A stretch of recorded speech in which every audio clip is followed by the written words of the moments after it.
Hi everyone, welcome to Vanitha's happy home. New year వచ్చేస్తుంది. 31st night cake cut చేయాల్సిందే కదా.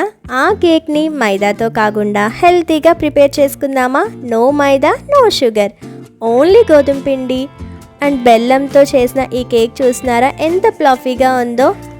And cake ప్లఫీగా ఉండడమే కాదండి, చాలా టేస్టీగా ఉంటుంది. కేక్ ప్రిపేర్ చేసిన మీకు మాత్రమే తెలుసు గోధుమ పిండితో చేసామని.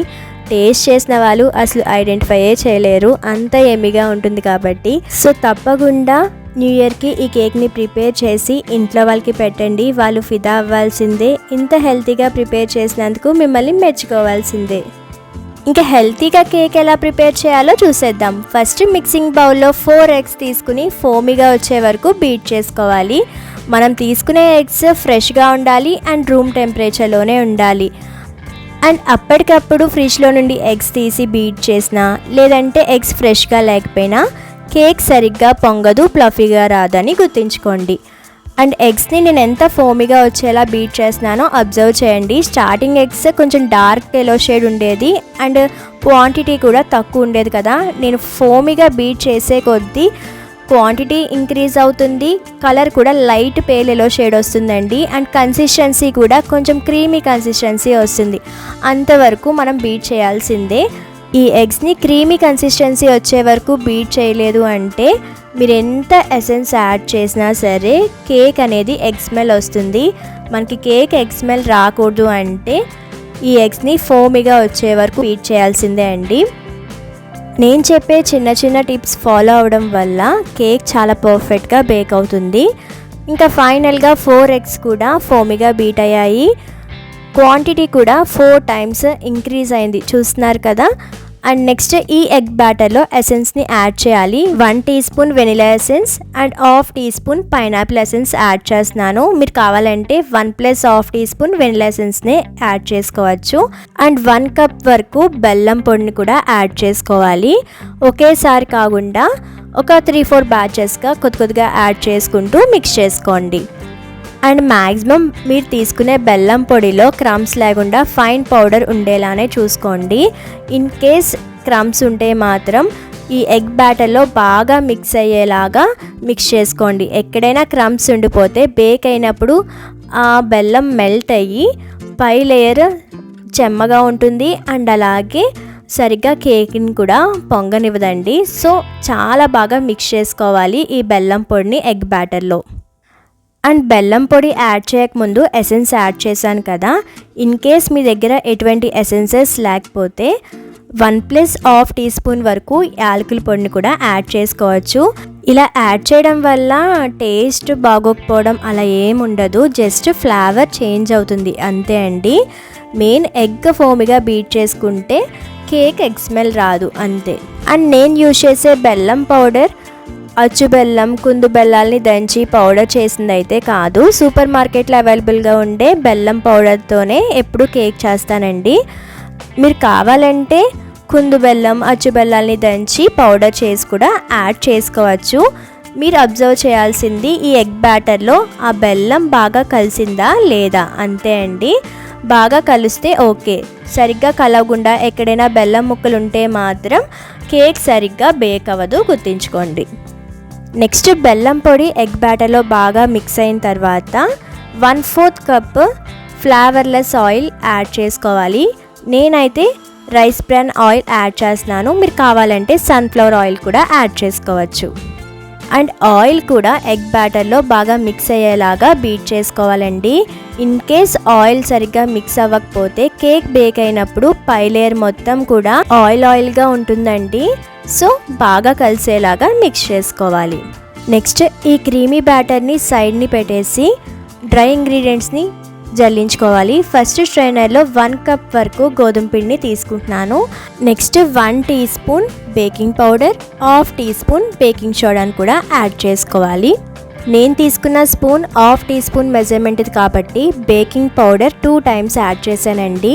అండ్ వీడియోలో బేకింగ్ పౌడర్కి గోధుమ పిండికి కలర్ డిఫరెన్స్ మీరే చూస్తున్నారు కదా. నేనైతే మైదా యాడ్ చేయలేదు. స్టార్టింగ్ కేక్ అంత ప్లఫీగా చూసి మైదానే యాడ్ చేసి గోధుమ పిండి అని చెప్తున్నారేమో అని డౌట్ ఉండే వాళ్ళకి క్లారిటీ చేస్తున్నాను. ఇవన్నీ కూడా ఒకసారి జల్లించుకోండి. లాస్ట్లో ఎక్కడైనా క్రమ్స్ ఉంటే ఒకసారి ప్రెస్ చేస్తే అవి కూడా ఫిల్టర్ అయిపోతాయి. నెక్స్ట్ ఎగ్ బ్యాటర్లో మనం జల్లించుకున్న ఈ డ్రై ఇంగ్రీడియంట్స్ని ఒకేసారి కాకుండా ఒక 3-4 బ్యాచెస్గా కొద్దిగా యాడ్ చేసుకుంటూ కట్ అండ్ ఫోల్డ్ మెథడ్లో మిక్స్ చేసుకోవాలి. మీరు ఇలా స్పాచ్లా కాకుండా బెలూన్ విస్కర్తో మిక్స్ చేస్తే ఒకే డైరెక్షన్లో మిక్స్ చేసుకుంటే సరిపోతుంది. అండ్ ఈ డ్రై ఇంగ్రీడియంట్స్ ఎగ్ బ్యాటర్లో బ్యాచెస్గా యాడ్ చేసినప్పుడు ఫస్ట్ బ్యాచ్ ఎగ్ బ్యాటర్లో మిక్స్ అయిన తర్వాత మాత్రమే నెక్స్ట్ ఇంకొంచెం డ్రై ఇంగ్రీడియంట్స్ని యాడ్ చేయండి. అండ్ వన్స్ డ్రై ఇంగ్రీడియంట్స్ అన్నీ కూడా ఎగ్ బ్యాటర్లో మిక్స్ అయిన తర్వాత ఇంకా ఓవర్గా బ్యాటర్ని మిక్స్ చేయకూడదు. అలా మిక్స్ చేస్తే కేక్ అస్సలు పొంగదండి. స్టార్టింగ్ మాత్రం బెల్లం యాడ్ చేసినప్పుడు కానీ ఎగ్స్ని కానీ లేదంటే ఆయిల్ యాడ్ చేసినప్పుడు బాగా బీట్ చేయండి, బాగా మిక్స్ చేయండి అని చెప్పాను. అప్పుడు బీట్ చేయడం మిక్స్ చేయడం అవసరమే, కానీ ఇలా పిండి యాడ్ చేసిన తర్వాత అస్సలు ఓవర్గా మిక్స్ చేయకూడదు, గుర్తుంచుకోండి. అండ్ డ్రై ఇంగ్రీడియంట్స్ ఎగ్ బ్యాటర్లో మిక్స్ చేసిన తర్వాత బ్యాటర్ అనేది కొంచెం టైట్గా ఉంటుంది. బ్యాటర్ని లూజ్ చేయడానికి 2 టేబుల్ స్పూన్స్ మిల్క్ యాడ్ చేయాలి. అండ్ మిల్క్ కాచినవైనా పర్వాలేదు, లేకపోతే రా మిల్క్ అయినా పర్వాలేదు, కానీ రూమ్ టెంపరేచర్లోనే ఉండాలండి. అవి ఫ్రిడ్జ్ నుండి తీసి డైరెక్ట్గా అసలు యాడ్ చేయొద్దు. అండ్ ఈ బ్యాటర్లో మిల్క్ ఒకసారి మిక్స్ అయిన తర్వాత ఇంక ఓవర్గా మిక్స్ చేయొద్దు. అండ్ ఈ బ్యాటర్ని కేక్ టిన్లో యాడ్ చేయాలి. కేక్ టిన్కి ఆయిల్ కానీ గీతో కానీ గ్రీస్ చేసుకోవాలి, లేదంటే ఇలా బటర్ పేపర్ని యాడ్ చేసినా పర్వాలేదు. అండ్ మనం బ్యాటర్ ఎంత పర్ఫెక్ట్గా మిక్స్ చేసినా ఓటీజిన్ కానీ స్టవ్ మీద ప్రిపేర్ చేసే వాళ్ళ కడాయిని ప్రీహీట్ చేయడం చాలా ఇంపార్టెంట్. ఆ విషయం చెప్పడమే మర్చిపోయాను. ఈ బ్యాటర్ అంతా మిక్స్ చేయడం స్టార్ట్ చేయకముందే ఓటీజీని ప్రీహీట్ పెట్టుకోవాలండి 180 degrees Celsius దగ్గర ఒక 10 minutes. అండ్ బ్యాటర్ని కేక్ టిన్లో యాడ్ చేసిన తర్వాత ఒక 2 to 3 times ఇలా ట్యాప్ చేసుకోండి. ఎయిర్ బబుల్స్ అన్నీ కూడా రిమూవ్ అవుతాయి. 10 minutes ప్రీహీట్ తర్వాత 180 degrees Celsius దగ్గర టోస్ట్ మోడ్లో 35 minutes టైం పెట్టుకుని కేక్ని బేక్ చేస్తున్నాను. అండ్ స్టవ్ మీద ఎలా కేక్ని బేక్ చేయాలి అని క్వశ్చన్ ఉందా? అయితే నేను నా ఛానల్లో రాగి కుకీస్ ప్రిపేర్ చేశానండి స్టవ్ మీదే. సేమ్ ప్రాసెస్లో మీరు కేక్ని బేక్ చేసుకుంటే కేక్ పర్ఫెక్ట్గా బేక్ అవుతుంది. టైం వచ్చేసి ఒక 40 to 45 minutes అయితే టైం పడుతుంది. కానీ మీరు 10 minutesకే ప్లేట్ ఓపెన్ చేసి కేక్ బేక్ అయిందా లేదని చెక్ చేస్తే కేక్ పొంగేది స్టాప్ అయిపోయి ఇంకా అస్సలు ప్లఫీగా రాదు. సో కరెక్ట్గా 40 to 45 minutesకి చెక్ చేసుకోండి కేక్ బేక్ అయిందా లేదా అని.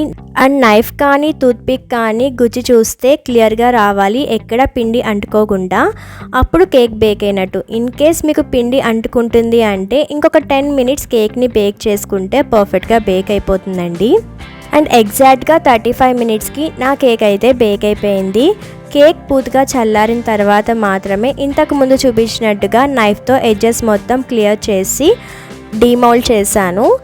చాలా పర్ఫెక్ట్గా వచ్చింది. కాకపోతే ఎగ్ బ్యాటర్లో బెల్లం పొడి యాడ్ చేసినప్పుడు బాగానే బీట్ చేశాను అనుకున్నాను, కానీ తెలియకుండా అక్కడక్కడ కొన్ని క్రమ్స్ ఉండడం వల్ల కేక్ బ్యాక్ సైడ్ చూస్తున్నారా, అక్కడక్కడ కొంచెం డార్క్ షేడ్లో కనిపిస్తుంది, అవి బెల్లం క్రమ్సే అండి. అండ్ కేక్ పై లేయర్లో కూడా సెంటర్లో కొంచెం ముద్దగా రావడానికి రీజన్ బెల్లం క్రమ్స్ అక్కడక్కడ ఉండడం వల్లే అండి. కాబట్టి మ్యాక్సిమం ఫైన్ పౌడరే తీసుకోండి, ఇంకా ఆ డౌట్ ఉండదు, కేక్ కూడా పర్ఫెక్ట్గా బేక్ అవుతుంది. నేను చెప్పిన చిన్న చిన్న టిప్స్ ఫాలో అవుతూ ఈ హెల్తీ కేక్ని తప్పకుండా ట్రై చేసి ఎలా వచ్చిందో కమెంట్ చేసేయండి. అండ్ ఈ వీడియో మీకు యూస్ఫుల్ అవుతే తప్పకుండా లైక్ అండ్ షేర్ చేసి ఛానల్ని సబ్స్క్రైబ్ చేసుకోండి. ఆల్రెడీ సబ్స్క్రైబ్ చేసుకుంటే బెల్ ఐకాన్ కూడా ప్రెస్ చేసేయండి. Thank you for watching. Vanitha Sagar.